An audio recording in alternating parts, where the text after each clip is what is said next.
ಗೌರಿ ಗಣೇಶ ಹಬ್ಬದ ವೇಳೆ ಗಗನಕ್ಕೇರಿದ್ದ ಹೂವಿನ ಬೆಲೆ ಈಗ ಪಾತಾಳಕ್ಕೆ ಕುಸಿದಿದೆ. ಪಿತೃಪಕ್ಷ ನಡೆಯುತ್ತಿರುವ ಹಿನ್ನೆಲೆಯಲ್ಲಿ ಹೂಗಳ ಬೆಲೆಯಲ್ಲಿ ಭಾರಿ ಇಳಿಕೆ ಕಂಡುಬಂದಿದೆ. ಚಿಕ್ಕಬಳ್ಳಾಪುರದ ಹೂವಿನ ಮಾರುಕಟ್ಟೆಯಲ್ಲಿ ಹೂಗಳನ್ನು ಕೊಳ್ಳಲು ಗ್ರಾಹಕರೇ ಇಲ್ಲದೆ ಹೂವಿನ ರಾಶಿ ತಿಪ್ಪೆ ಪಾಲಾಗಿವೆ. ರಾಶಿ ರಾಶಿ ಲೋಡ್ಗಟ್ಟಲೆ ಹೂವನ್ನು ತಿಪ್ಪೆಗೆ ಸುರಿದು ಬೆಳೆಗಾರರು ಆಕ್ರೋಶಗೊಂಡಿದ್ದಾರೆ. ಹೂವಿನ ಬೆಳೆ ಹಾಗೂ ಹೂ ಮಾರುಕಟ್ಟೆಗೆ ಖ್ಯಾತಿಯಾಗಿರುವ ಚಿಕ್ಕಬಳ್ಳಾಪುರದಲ್ಲೇ ಇಂಥದೊಂದು ಪರಿಸ್ಥಿತಿ ನಿರ್ಮಾಣವಾಗಿದೆ. 2-3 ಲಕ್ಷ ರೂಪಾಯಿಗಳನ್ನು ಖರ್ಚು ಮಾಡಿ ಜಮೀನುಗಳಲ್ಲಿ ತರಹೇವಾರಿ ಸೇವಂತಿ, ಚೆಂಡು ಹೂವು ಬೆಳೆದಿದ್ದ ರೈತರು ಈ ಹೂಗಳನ್ನು ತಿಪ್ಪೆಗೆ ಸುರಿದು ತಮ್ಮ ಅಳಲು ತೋಡ್ಕೊಂಡಿದ್ದಾರೆ. ಈಗ ಕೆಜಿ ಹೂವಿನ ಬೆಲೆ 5-10 ರೂಪಾಯಿ ಆಗಿದೆ. ಪ್ರಸ್ತುತ ಬೆಲೆಗೆ ಕೂಲಿಯೂ ಹೊರಡಲ್ಲ, ಮಾಡಿದ ಸಾಲ ತೀರ್ಸೋಕ್ಕೆ ಆಗೋಲ್ಲ ಅಂತ ನೊಂದ್ಕೊಂಡಿದ್ದಾರೆ. ಇದು ಏನಾಯ್ತಪ್ಪ ಅಂತಂದರೆ, ನಮ್ಮ ರೈತರಲ್ಲೇ ಒಂದು ಛಲ ಬಂದುಬಿಟ್ಟೈತೆ. ಯಾರು ಮುಂದೆ ಹೋಗ್ತಾರೋ ನಾವು ಹಿಂದೆ ಹೋಗ್ಬೇಕು ಅಂತ ಪಕ್ಕಕ್ಕೆ ಹೋಗೋಣ ಅನ್ನಲ್ಲ. ಹೂವು ಅಂತೇಳ್ಬಿಟ್ಟು ಎಲ್ಲ ಹೂವು ಹಾಕ್ಬಿಟ್ರು. ಯಾವಾಗ ವರ್ಷಕ್ಕೆ ಒಂದು 3 ಸತಿ 3 ತಿಂಗಳು ರೇಟ್ ಇರ್ತದೆ. ಆ 3 ತಿಂಗಳಲ್ಲಿ ಯಾರು ದುಡ್ಡು ಬರ್ತೈತೋ ಅವನಂತೂ ಬಚಾವು. ಈಗ ನೋಡಿ, ಈಗ ಈ ಪಿತೃಪಕ್ಷ ಬಂದಮೇಲೆ 5 ರೂಪಾಯಿ 10 ರೂಪಾಯಿ ಕೇಳೋರಿಲ್ಲ. ಚೆಂಡು ಆದರೆ 100-150 ರೂಪಾಯಿ ಹೋಗ್ತಾಯಿತ್ತು, ಈಗ 5 ರೂಪಾಯಿ ಕೇಳೋರಿಲ್ಲ. ಅದು ನಮ್ಮ ರೈತ ಅರ್ಥ ಮಾಡ್ಕೊಳಲ್ಲ. ಬ್ಯಾಟ್ ಹಾಕೋಣ ಅನ್ನಲ್ಲ. ಯಾರೋ ಒಬ್ರು ಹಾಕ್ತದ ಎಲ್ಲರೂ ಅದನ್ನೇ ಹಾಕ್ಬಿಡೋದೆ. ಹಿಂಗೆ ಆಗ್ಬಿಟ್ಟು ನಮ್ಮ ರೈತರಿಗೆ ಭಾರಿ ಸಂಕಷ್ಟ ಆಗ್ಬಿಡೋದು. ಈಗ ಹಾಕಿದ್ದು ಕೂಲಿ ಕೂಡ ಬರ್ತಾಯಿಲ್ಲ. ನಾವು ಬಿಡಿಸ್ತೀವಲ್ಲ, ಹಾಕಿದ್ದು ವ್ಯವಸಾಯ ಮೊದಲು ಇನ್ನೊಂದು ಬಿತ್ತೊಂದು ಬಿಡು, ಈ ಕೂಲಿಯವ್ರು ಕರ್ಕೊಂಡು ಅವ್ರು ಕೂಲಿ ಕೊಟ್ಟು ಬಿಡಿಸೋ ಕೂಲಿ ಕೂಡ ಬರ್ತಾಯಿಲ್ಲ. ಅದರಿಂದ ನಮ್ಮ ರೈತರಿಗೆ ಭಾರಿ ಕಷ್ಟ ಆಗೈತೆ. ಇನ್ನು ಗಣೇಶ ಹಬ್ಬಕ್ಕಂತೂ ಒಂದು 4-5 ದಿನ ಇತ್ತು ಅಷ್ಟೇ ರೇಟ್. ಸಾರಿ ಇನ್ನಾಳು ಇದು ಸುಮಾರು ದಿನದ ಸ್ವಲ್ಪ ಹೆಚ್ಚು ಕಮ್ಮಿ ಹೇಳ್ಕೊಂಡು ಇತ್ತು. ಏನು ಭಾರಿ ಡೌನ್ ಆಗ್ಬಿಡ್ತು ಈಗ. ಅದರಿಂದ ನಮ್ಮ ರೈತರಿಗೆ ಭಾರಿ ಕಷ್ಟ ಆಗೈತೆ. ಇನ್ನೇನು ನಮ್ಮ ರೈತರಿಗೆ ಯಾರೋ ಅವ್ರು ಕೇಳೋರು ಬೆಂಬಲ ಮಾರ್ಕೆಟ್ ತಗೊಂಡೋದ್ರು ಕೂಡ ಪಾಪ ಅವ್ರು ಓದುತ್ತಾನೆ, ಅವ್ರು ಹಾಕೋದು ಅಲ್ಲಿ ಅವ್ರು ಎತ್ತಾಕೋ ಮತ್ತೆ ಅವ್ರು ಕೂಲಿ ಕೊಡಬೇಕು ಅಲ್ಲಿ. ಅದು ನಮ್ಮ ರೈತರು ಕೆಲವು ಜನ ಅಲ್ಲೇ ತೋಟಗಳಲ್ಲಿ ಪೆತ್ತೆತ್ತಿ ಪಕ್ಕ ಬಿಸಾಕ್ತಾಯಿದ್ದಾರೆ. ಅದರಿಂದ ಏನೋ ಸರ್ಕಾರ ಏನು ಮಾಡ್ತೈತೆ, ನಾವು ಸುಮ್ಮನೆ ಕೇಳ್ತೀವಿ ಅಷ್ಟೇ. ನಮ್ಮ ಬೆಂಬಲ ಬೆಳೆ ಕೊಡ್ರಿ ಅಂತ ಕೊಡ್ತೀವಿ ಅಂತಾರೆ, ಕೊಡೋಲ್ಲ. ಇದು ದೊಡ್ಡತನ. ನಾವು ನಮ್ಮ ರೈತರ ಕಡೆ ನೋಡೋರು ಇಲ್ಲ, ಸರ್ಕಾರದ ನಮ್ಮ ರೈತರ ಕಡೆ ನೋಡೋನ್ನೋರು ಇಲ್ಲ.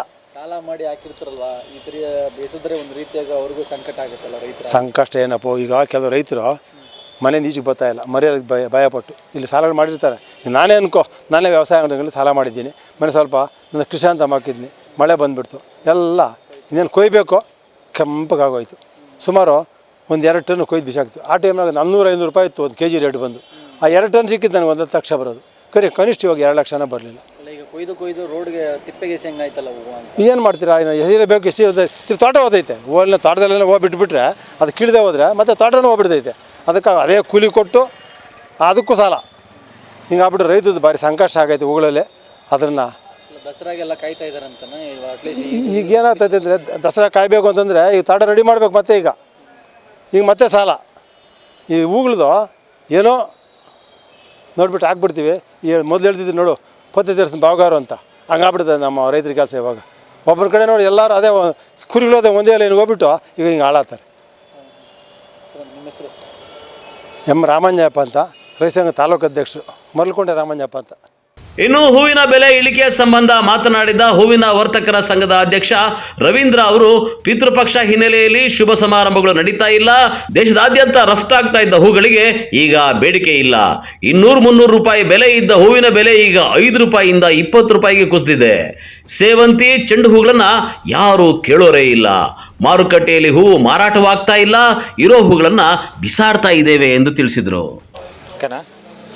ಸರ್, ನಮ್ಮ ಹೆಸರು ರವೀಂದ್ರ ಅಂತ ಹೇಳ್ಬಿಟ್ಟು, ನಾವು ಚಿಕ್ಕಬಳ್ಳಾಪುರ ಹೂವಿನ ವರ್ತಕರ ಸಂಘದ ಅಧ್ಯಕ್ಷರು ಮತ್ತು ವರ್ತಕರು ಮತ್ತು ರೈತರು ಕೂಡ ನಾವೇ.